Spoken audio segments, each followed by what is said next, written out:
teeree di barab sangam pour def fa sama discours duñu topp mbedd Dakar yi di ko wër non non non non non on est des modèles on est des patriotes on est des bons citoyens on doit respecter la loi on doit respecter les règlements voilà.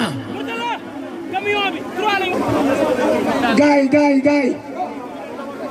camion bi nañu wàcc ñi bokkul ci camion bi nañu wàcc jërë ngeen jëf gaay Sénégal kontaan na ci yéen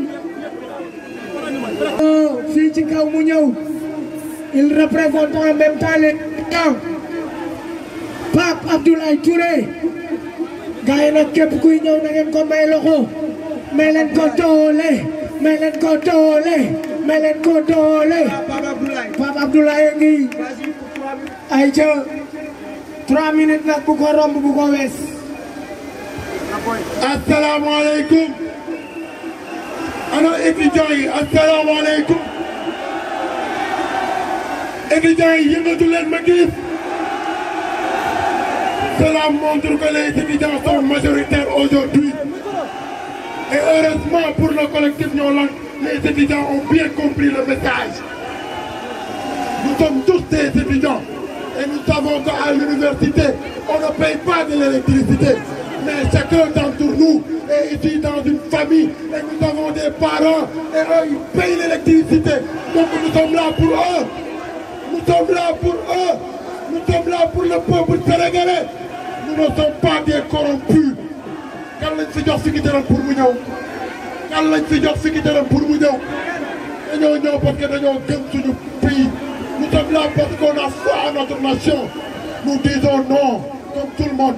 Nous disons non à cette hausse des prix de l'électricité qu'on juge déjà d'abord illégale, sans fondement. Nous disons non, dictateur Macky Sall. Il est temps de nous. Je m'en profite également pour rendre un vibrant hommage à nos martyrs, Fallou Sène, Bassirou Faye, Balla Gaye, Mamadou Diop, Omar Diop Blondin, di leen wax ni di wax seen waa famille. Nous disons à leur famille que ñooñu lu doon xeex tey ba ca ñàkk ci seen bakkan tey ay exemple lañ pour cette jeunesse de le combat continue. Vive les étudiants engagés, nous sommes plus que déterminés et nous allons combattre l'injustice et la malgouvernance. Vive les étudiants. Merci. Aïcha bismillah. Salaamaaleykum. Hey, ku bëgg ñu libéré Guy Marius Sagna yéen ñëpp tey jii loolu bokk na ci li leen tax a jóg dama bëgg ñun ñëpp yëkkati suñu loxo def nii. est-ce que palais kër baayu kenn la est-ce que doxu ñaxtu dem palais war nañ ci jàpp nit est-ce que palais kon Macky Sall moo ko moom kon libéré Aliou Sall Macky Sall procureur courant bi Macky Sall ma ne tey dañu fi ñëw ngir ñaxtu courant bi dafa seer xam nañ ni tey jii nii Sénégal kii fayeeku naan 50 000 la am ak ki ne 300 000 la am ñoom ñëpp courant bi ci ñoom la gën a métti ka man mii am journée 2000 francs tey boo doon am nga am fayeeku mois 100 000 tey bu ñu yokkee courant bi boo fayee courant ba joxe sa dépense lii lay dese du mat 5000 francs kon ñun ñëpp xam nañ ne courant bi dafa cher courant bi jàngan jëf sama gaay nañu dindi Guy Marius Sagna si kaso bi parce que Guy Marius Sagna deful li Mame Mbaye Niang def Guy Marius Sagna deful li Aliou Sall def Guy Marius Sagna deful li nga xamante ne ni moom la Macky Sall ak doomam di def teg suñu réew libéré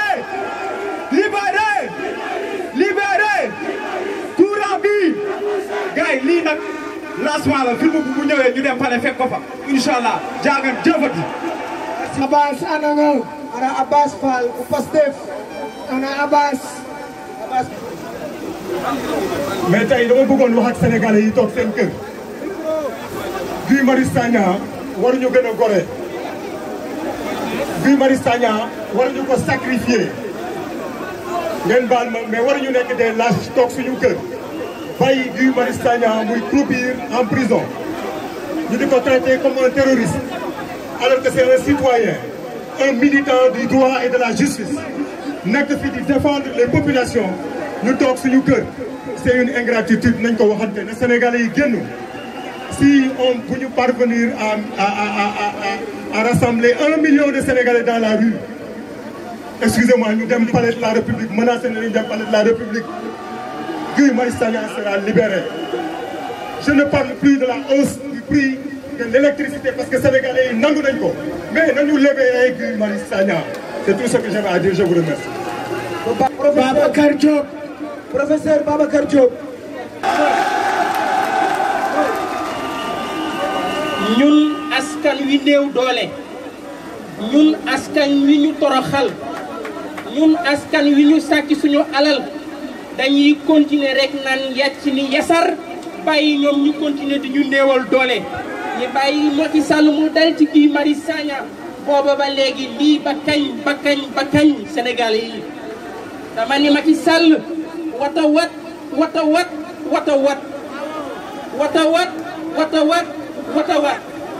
chers compatriotes, toutes les consciences justes sont malheureuses. Tous les démocrates de conviction sont malheureux. Tous les démocrates de conviction sont malheureux. Nous souffrons tous, nous souffrons de la situation des libertés dans notre pays. L'emprisonnement de Guy Marius Sagna est un scandale, un grand scandale.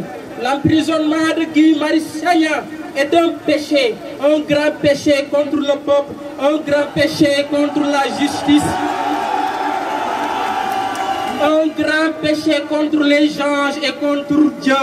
Nous pouvons lire dans la Bible malheur aux auteurs de scandales parce qu'il est nécessaire qu'il arrive des scandales, mais malheur à l'homme par qui le scandale arrive. Malheur à Macky Sall parce qu'il est à l'origine de tous les scandales qui secouent notre pays. Parce qu'aujourd'hui, parce qu'ils maîtrisent une certaine presse, ils font passer l'idée selon laquelle que Guy Marius Sagna est un terroriste. S'il est un terroriste, nous sommes tous des terroristes. Si Guy Marius Sagna est un terroriste, nous sommes fiers et nous sommes très honorés de défendre un terroriste comme Guy Marius Sagna. Un terroriste qui a choisi de défendre les pauvres, un terroriste qui a défendu son peuple, un terroriste qui a défendu les travailleurs du PCCI, un terroriste qui a défendu, qui a lutté contre la spoliation des terres à Taïba Ndiaye, à Guédiawaye. Un terroriste qui hypothèque sa vie pour défendre les familles pauvres. Les vrais terroristes, c'est eux. Merci beaucoup, professeur. Qui spolient nos terres, eux qui nous ont volé notre avenir, eux qui nous volent nos larmes, eux qui nous volent nos sangs, eux qui nous volent notre sueur, c'est eux les vrais terroristes. Qui est un patriote, qui doit rentrer à la maison, qui doit retrouver sa famille et ses enfants. Merci. ay Macky Sall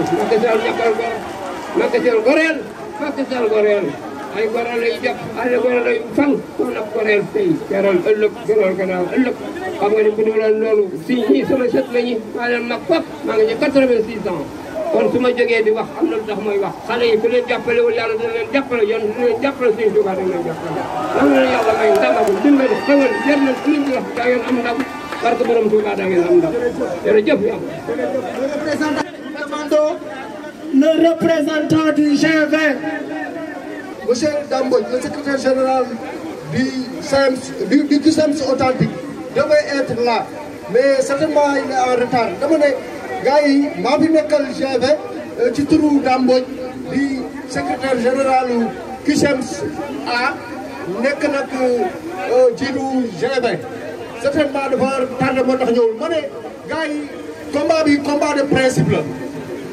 peuple bi yëpp la woo pour ñu ñëw daal di ku nekk loo mën daan ko ciy def mobiliser ba pare mobiliser askan bi yëpp. ñoo ngi wax ne depuis quelque temps njëg yaa ngi yokku les denrées de première nécessité lépp a ngi yokku te li ko waral moom mooy yokkum courant bi donc il faut ñëpp taxaw takku daal di wàcc ñun waa G20 ñoo ngi ànd ak ñëpp pour que Guy Marius Sagna ñu libéré ko. jërëjëf Akisems. jërëjëf Malal. ñu ngi woo le coordonnateur de Ñoo Lank. le coordonnateur Aliou Sané. soose bu ñaawul bi. Aliou Sané on vous demande ici. tàccu leen. Aïcha Aliou Sané. Aliou Sané on vous demande monsieur Sané. Aliou Sané foo nekk. borom ñaari sakara yàlla yi. borom 37 sakara maam yàlla yi. Aliou Thiaw rek moo la ëppale moom 1018 sakara la yor. Aliou bismillah. Aliou Sall coordonnateur Ñoo Lank. Assalamu alaikum. Le dompteur de la brousse d'un bond s'était lancé, dissipant les ténèbres, soleil sur nos terreurs, soleil sur notre espoir. Debout frères, voici l'Afrique rassemblée, fibre de mon cœur vert, épaule contre épaule, mais plus qu'un frère sénégalais debout. 31 janvier moom la Balla Gaye faatu woon muy étudiant buy ràññeeku doon xeex ak ay camarades étudiants pour amélioration conditions de vie wu étudiants yi. C'était le 31 janvier. En même temps on rend hommage à Fallou Sène et à Bassirou Faye yi nga xamante ni aussi c'est des étudiants yu doon xeex avec nos frères et sœurs étudiants qui sont là aujourd'hui avec nous massivement. ma bëggoon ñu def 1 minute de silence en leur mémoire balaa ñuy tàmbali waxtaan bi. 1 minute. gaa ñi le premier message bi may wax mooy ñi fi nekk ñëpp Y'en a marre taxu leen a ñëw FRAPP taxu leen a ñëw gilet rouge taxu leen a ñëw SNP taxu leen a ñëw PASTEF taxu leen a ñëw PDS taxu leen a ñëw keneen taxu leen a la ñëw Sénégal moo leen tax a ñëw bëgg Sénégal mooy bax ci seen xol yi ba tax na samay frères yi ma dégg tout à l'heure ñuy naan au palais di naan au palais engagement boobu moo bax seen xol injustice bi ñu gis suñu frère Guy Marius Sagna di ko subir ñu koy xoqatal ñu ne c'est lui de l'homme de l'année mu am un consensus fort autour de ça mais aujourd'hui cet homme de l'année se retrouve injustement emprisonné par un pouvoir bandit loolu moo waraloon ñu ne au palais te gaañi li fi nekk comme force muy ay jeunes li fi nekk di suñuy mag di suñuy papa di suñuy maam di suñuy nijaay tey bu ñu décidé woon dem palais kenn mënuñu téye tey bu ñu décidé woon dem palais kenn mënuñu téye parce qu'on a cet engagement on a cet amour pour notre patrie te Guy Marius Sagna gënuñu gore te loolu c'est un message pour le pouvoir c'est le 3e grand rassemblement que l'on fait et j'espère que pour une bonne fois pour toutes buñ fi jógee tey ils auront une bonne lecture de ce qui s'est exprimé aujourd'hui parce qu'on n'aura pas toujours la même patience gagné on n'aura pas toujours la même patience loolu mooy la première chose bu ma bëggoon wax la deuxième chose mooy yokkutewu prix wu électricité bi jaratul sax ma ciy xuus torop ñëpp constaté nañ ko facture décembre yi déjà wane na ko sénégalais yi tàmbali nañu sonn déjà mais waxatuma sax yokkutewu facture électricité yi ndax waxoon nañ ko ca njëlbéenu Ñoo Lank nee nañu ne mbir mi c'est un tout gis ngeen tey ñu ngi naan diwlin bi moo mujjee yokk litre bi jóge na de 900 francs à 1000 francs CFA 1300 ñu ne tonne ceeb bi jóge na de 240 000 à 280 000 francs CFA. C'est assez. ñu ne ñu meew mi paquet bi passé na de 42 500 à 60 000 francs CFA gaañu ëpp na gaañu. Le peuple souffre, le Sénégal souffre, les Sénégalais sont fatigués. Les Sénégalais sont fatigués. Loolu moo waral nag dinañu woy ci xeex bi. Encore une fois li ma wax ca njëlbeen, on n'aura pas toujours la même patience. L'autre chose mooy bi pression bi tare pour une fois à la veille d'une manifestation ñu jox ñu suñu autorisation à 15 heures. Loolu c'est pas nii rek, c'est pas à cause de nos beaux yeux. C'est parce que sentir nañ ni peuple bi mu ngi fippu et que peuple bi mu ngi mobiliser wu pour que lii mu dàkk. Ils ont eu cette lecture, ils l'ont compris. Et gis ngeen démb le président de la République Macky Sall.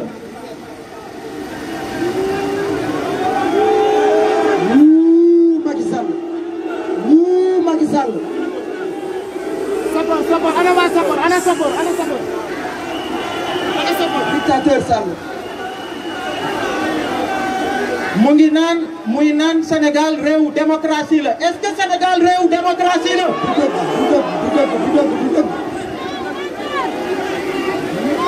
Du dëgg. Et ci li muy wax, il a parlé d'autorisation, c'est-à-dire ñi bëgg marche, il faut que ñu lëkkaloo ak ñi nga xamante ni ñoom ñoo yor administration bi pour que ñu leen di autoriser ay marche. Est-ce que ci régime autorisation la ñu nekk?